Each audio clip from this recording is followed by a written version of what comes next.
feito os slides, tudo, mas vai sair. Ah, então tá. Aí vocês podem acompanhar os versículos aí pelos slides. Primeiro livro dos Reis, capítulo de número 15. A mensagem que tem por título: o gigante que Davi não matou. O gigante que Davi não matou. Pode colocar no primeiro slide ali, tá?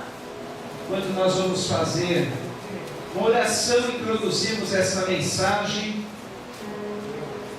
que está no primeiro livro dos Reis, no capítulo de número 15. Ok? Oremos nesse momento por todas as famílias da terra, e principalmente pelas famílias da Igreja do Senhor. As famílias compostas pelos esposos, esposas, pais, filhos. Família que é muito atacada hoje em dia na sociedade, sempre foi atacada desde o Jardim do Éden. Família que é a célula máter da sociedade, a célula principal, a célula matriz, a célula da qual se originam todas as demais células. Nós possamos nessa noite colocarmos nossas famílias no altar de Deus, que possamos nessa noite invocar a proteção, a cobertura do sangue do Cordeiro Jesus sobre cada lar, sobre cada família, sobre a vida dos esposos, sobre a vida das esposas, sobre a vida dos pais, filhos, orando para que haja bênçãos, paz, proteção, para que haja em cada lar a provisão que o Senhor tem para dar, que haja na vida dos esposos, das esposas, a direção de Deus, que haja bênçãos sem medidas, que os nossos lares e famílias possam prosperar na presença do Senhor, que os nossos filhos, nas escolas, faculdades, nos ambientes de trabalho, sejam protegidos contra toda filosofia secular, contra toda filosofia mundana, contra toda filosofia ateísta. Que essas mensagens que são divulgadas através da mídia, através da música, são divulgadas através dos meios de comunicação, não venham atingir o coração dos nossos filhos, mas que eles estejam guardados, protegidos, cercados pelo muro de fogo que o Senhor prometeu colocar em volta de cada família.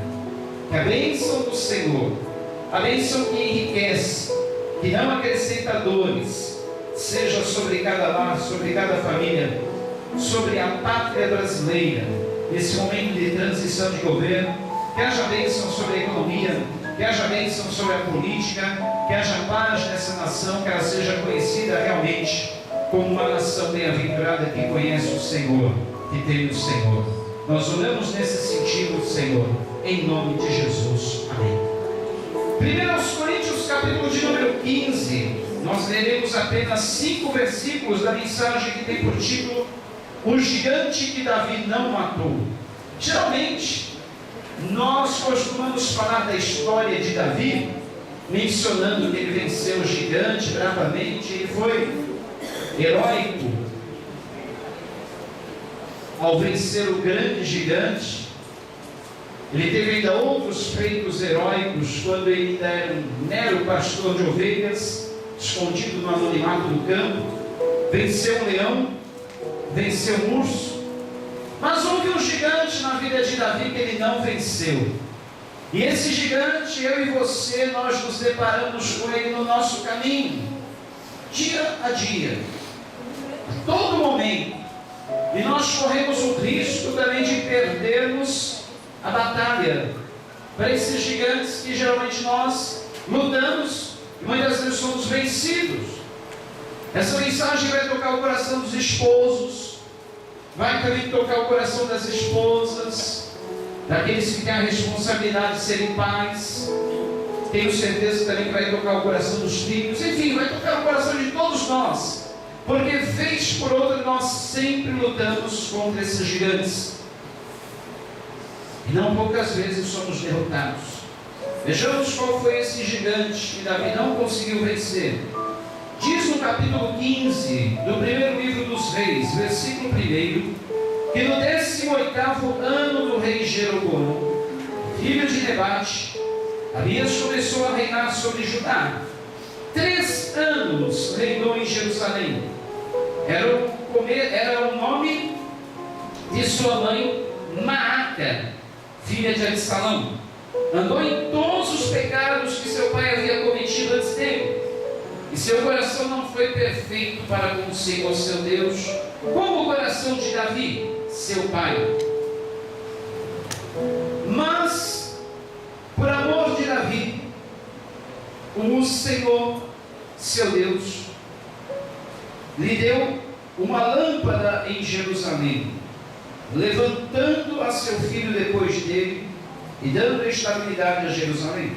Porquanto Davi fez o que era reto perante o Senhor, e não se desviou de tudo quanto lhe ordenara, em todos os dias da sua vida, senão no caso de Urias o Heteu. A Bíblia, queridos, é um livro que eu não tenho palavras para descrever. A Bíblia realmente é o livro de Deus, é a palavra de Deus. A Bíblia já foi muito criticada, muito atacada, mas ninguém até hoje conseguiu provar que a Bíblia não é um livro inspirado por Deus, que a Bíblia não é a palavra de Deus. A Bíblia é, com toda certeza, a palavra de Deus.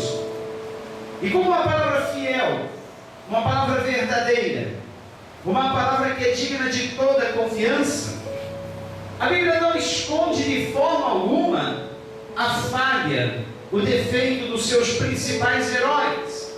Qualquer autor, ao escrever um livro, com certeza ele iria narrar os fatos bons, os fatos principais de um herói. Ele ia narrar todas as coisas que realmente engrandecem aquele herói. Mas no caso da Bíblia, como ela é a palavra de Deus, é um livro fiel, verdadeiro, digno de toda aceitação, ela jamais escondeu o erro dos seus principais heróis. No caso de Davi, nós vemos muitos fatos heróicos desse pastor de ovelhas, que no campo derrotou um leão, derrotou um urso para guardar as suas ovelhinhas, depois lutou contra um gigante, quase 3 metros de altura, ou aproximadamente 3 metros de altura, muito forte, cheio de armaduras, armas, e todos estavam com medo. Todos os soldados do exército de Israel estavam com medo de lutar contra aquele gigante, mas Davi enfrentou bravamente e o venceu. Davi foi aclamado como herói. Davi conduziu o exército de Israel em muitas batalhas, saiu vitorioso. As mulheres cantavam e dançavam na frente de Davi, dizendo: Saul matou seus milhares, mas Davi matou seus 10 milhares. Ele foi aclamado como herói. Mas existe uma página da história de Davi que foi manchada. Uma página da história de Davi que contém um mas, porém, todavia, contudo, não obstante. Essa palavrinha mas, uma conjunção que denota adversidade. Está vendo o sentido da palavra mas? Uma palavrinha tão pequena, mas denota adversidade. Davi foi um homem reto, íntegro, um homem fiel, um homem segundo o coração de Deus, um homem dos fatos heróicos, dos feitos, grandes feitos heróicos. Mas, todavia, contudo, não obstante, porém, apenas no caso de Urias o Heteu, não podemos dizer o mesmo de Davi. É claro que eu não estou ressaltando apenas as qualidades negativas na vida deste herói. O que eu quero dizer é que assim como Davi teve uma página manchada na história da sua vida, esse fato está sujeito a acontecer com qualquer um de nós, comigo, com você, com qualquer um de nós.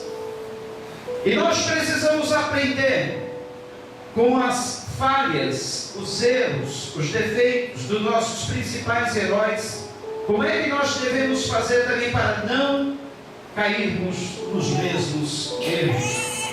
A palavra de Deus diz que tudo que outrora na Bíblia foi escrito serve para nos ensinar, serve para nos orientar, serve para nos conduzir. E com certeza, esse fato acontecido na vida do rei Davi, ele tem uma lição muito importante para qualquer um, para cada um de nós, que nós devemos estar atentos aos detalhes. Lá no primeiro livro, ou melhor, segundo livro do profeta Samuel, no capítulo de número 11, versículo em diante, não está anotado aí nos slides, segundo livro de Samuel, capítulo 2, aliás, capítulo 11, segundo livro de Samuel, capítulo 11, versículo 1 em diante diz: decorrido um ano, no tempo em que os reis costumam sair para a guerra, enviou Davi a Joabe e seus servos com ele, e a todo Israel, que destruíram os filhos de Amon e sitiaram Rabá. Porém Davi ficou em Jerusalém. Uma tarde levantou-se Davi do seu leito e andava passeando no terraço da sua casa real. Daí viu uma mulher que estava tomando banho. Ela era muito formosa. Davi mandou perguntar quem era. Disseram-lhe: é Batseba, filha de Elã e mulher de Urias, o heteu. Então enviou Davi mensageiros que a trouxessem. Ela veio, e ele se deitou com ela. Tendo-se ela purificado da sua imundícia, voltou para a sua casa. A mulher concedeu e mandou dizer a Davi: estou grávida. Queridos, o livro de Provérbios, capítulo 27, versículo 20, diz que os olhos do homem nunca se satisfazem. É uma tremenda verdade isso que está escrito no livro de Provérbios. Os olhos do homem nunca se satisfazem. Davi poderia ter o que ele quisesse de lícito no seu reinado, no seu palácio. Davi poderia ter a mulher que ele desejasse como esposa. Naquele tempo era permitido ter mais de uma esposa. Davi poderia ter a riqueza que ele desejasse. Davi poderia, mas ele só não poderia contrariar os mandamentos de Deus. E no capítulo 20 do livro de Êxodo, no versículo 17, texto que é muito conhecido de nós, texto chamado de os 10 mandamentos, está escrito assim no versículo 17: não cobiçarás a casa do teu próximo, não cobiçarás a mulher do teu próximo, nem o seu servo, nem a sua serva, nem o seu boi, nem o seu jumento, nem coisa alguma que pertença ao teu próximo. Este 8º mandamento da lei de Deus é um mandamento que muitas vezes nós quebramos. Como eu gostaria de ter o carro daquele meu vizinho, como eu gostaria de ter a casa do meu vizinho. Até onde nós podemos desejar sem cobiçar? Boa pergunta, né? O que é simplesmente um desejo? O que é uma cobiça? Você já pararam para pensar nisso? Será que simplesmente o fato de eu querer algo que uma pessoa tem, eu já estou incorrendo o pecado da cobiça? O que vem a ser a cobiça? O que vem a ser o desejo? Olha, eu quero dizer, todo desejo de prosperar, ele não é mal em si. Desejo de ter coisas boas não é mal em si. Desejo você ver alguém que prosperou na vida, que as coisas você fala assim: olha, eu quero seguir o exemplo daquela pessoa, eu quero ser como ele. Para isso eu vou trabalhar como ele trabalhou, para isso eu vou lutar como ele lutou, eu vou conquistar também. Não é errado. Você pode até se espelhar no exemplo de pessoas bem-sucedidas, trabalhadoras, batalhadoras, e também querer ser como essas pessoas. Agora o errado, queridos, eu queria exatamente aquilo que o meu próximo tem. Eu invejar de tal forma que chegar a ter ódio da pessoa simplesmente pelo fato dela ter. Já viu isso? Talvez você conhece pessoas que te odeiam sem você nada ter feito, só porque você tem o que ela não tem, não é assim? Você nunca fez mal para a pessoa, mas a pessoa começa a te odiar, virar a cara, olhar feio, te maltratar até, e você não sabe. Talvez você tenha algo que aquela pessoa gostaria de ter e não tem. Aí já entra no campo da cobiça, aí já entra no campo do pecado da cobiça. O 8º mandamento que Deus nos deixou: nada devemos cobiçar daquilo que é dos outros. E Davi, ele poderia ter tudo o que ele desejasse, menos quebrar os mandamentos de Deus. Ele quebra exatamente esse mandamento. Depois de ele ter saído com o exército de Israel para muitas batalhas, enfrentado muitos perigos, exércitos, um dia ele resolve ficar em casa. E é naquele dia que acontece. É naquele dia que ele deixou de vigiar. Eu costumo dizer que as coisas boas da nossa vida acontecem de um momento para outro. Pode estar tudo mal, mas de repente de um momento para outro, no dobrar de uma esquina, no próximo passo, as coisas podem mudar tudo para bom, tudo para melhor. Como também é verdade que às vezes está tudo bem na nossa vida, tudo indo bem, de repente numa virada de esquina, no próximo passo, numa próxima olhada, tudo se transforma. Eu costumo dizer que a minha vida mudou completamente em um passo errado, uma pisada. Eu literalmente pisei na telha quebrada. Não foi no tomate, nem na bola, mas foi na telha quebrada. Um lapso de tempo. E eu, conversando com minha esposa, falei: você que está aí quase se formando em psicologia, o que a psicologia explica disso? Uma pessoa com mais de 50 anos de idade, vivida, uma pessoa com as perfeitas faculdades cerebrais em ordem, uma pessoa que não é muito burra,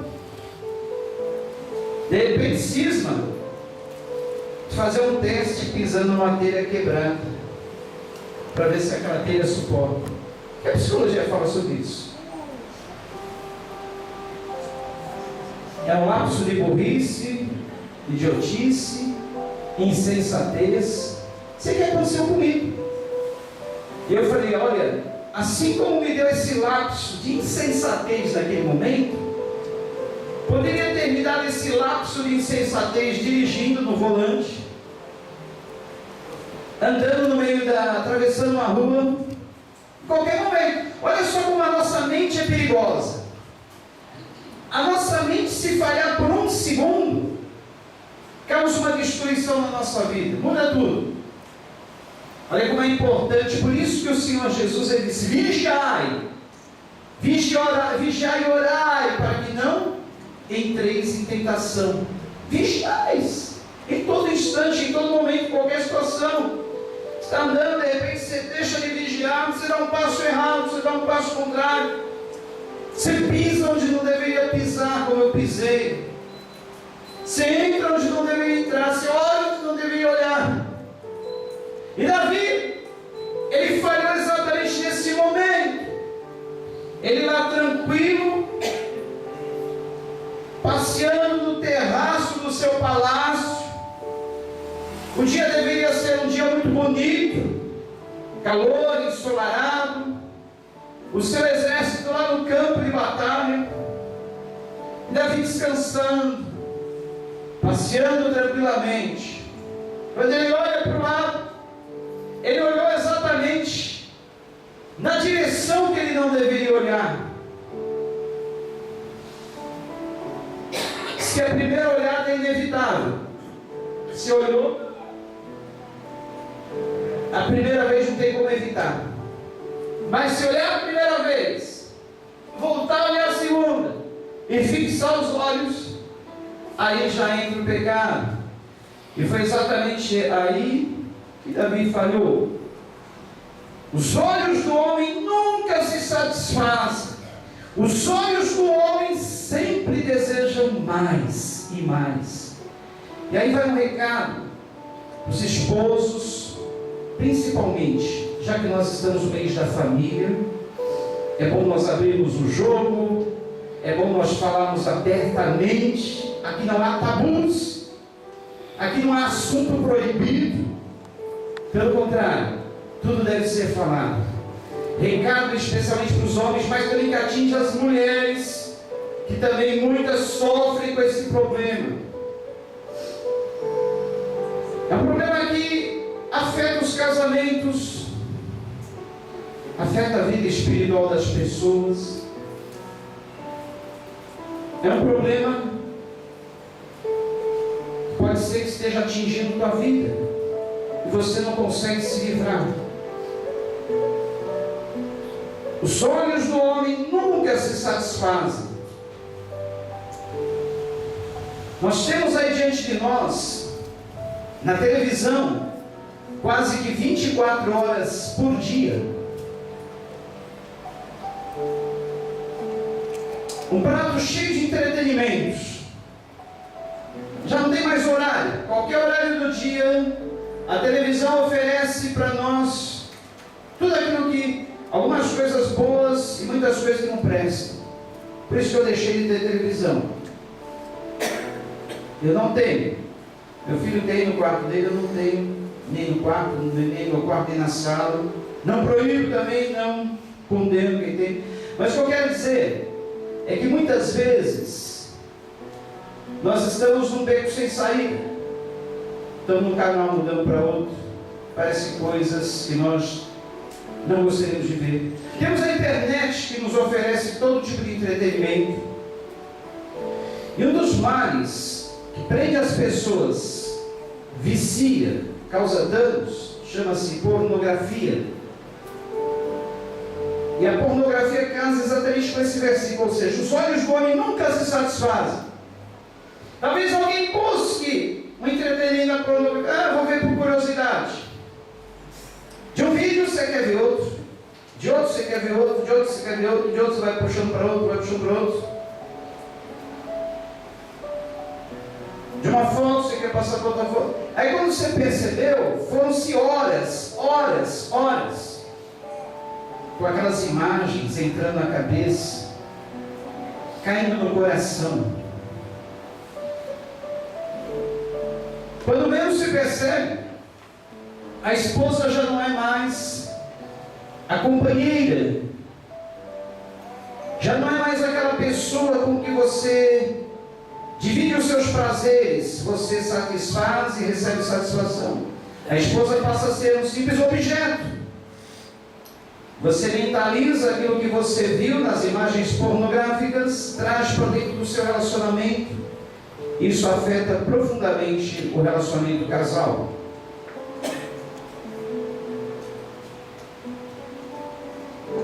Além de afetar o relacionamento do casal,